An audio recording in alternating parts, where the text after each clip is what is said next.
Hi, it's Owen Gaffney here. I'm just here to talk through on the concentric circle method. Now, I was told to use just Camtasia in the video, but I said I had a good SolidWorks drawing of how to do it and very clear. So I said I'd talk to you first, sorry, on AutoCAD, talk first on AutoCAD, um, the steps and process in which the method works, and then I'll show it in animation in the GeoGebra file. So I'm just here now, and the first thing you do is you draw your major and minor axis, but you just draw them any length. So these two lines here, you just extend them any length, and you just basically want to get that midpoint. And once you get that midpoint, you draw two circles, random. They don't have to be any particular size, any particular whatever, but make sure they're from, both of them come from the same point, which is cross between the minor and the major axes. So this smaller circle here is called your minor auxiliary circle, and the big one is called the major auxiliary circle. The reason for the diameter of the circle is the same as the same length as the axis corresponding to the circle. So the minor diameter is the same length as the minor axis. The major diameter of the major auxiliary circle is the same length as the major axis. So once you have that done, you're ready to the second step, which is dividing it up, which is over here now. And as you can see, I divided this one up in 12 parts. It's probably the easiest way of doing it. You can divide it as many parts as you want, but 12 is just handy.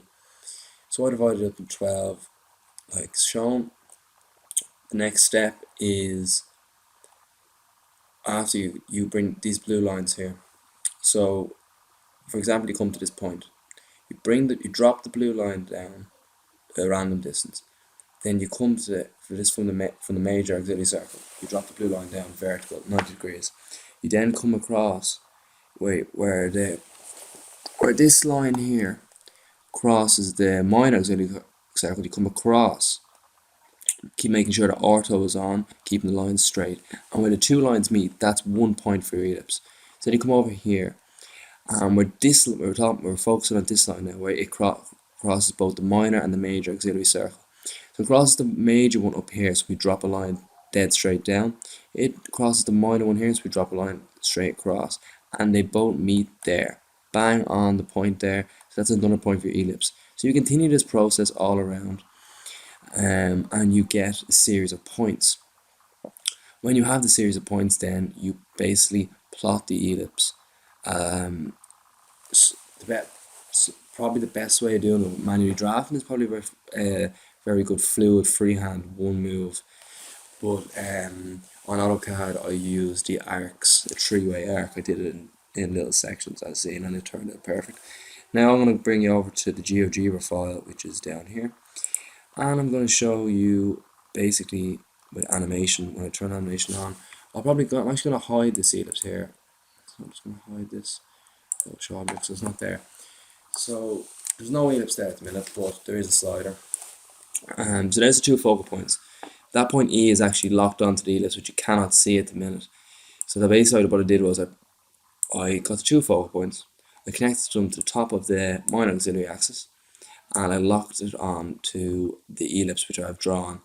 I used the ellipse tool to draw it. All you have to do is basically click the two focal points and it draws the ellipse for you. So then once that's locked on, then I'm going to put trace on, and I'm going to put animation on, and you can see now the ellipse has been formed.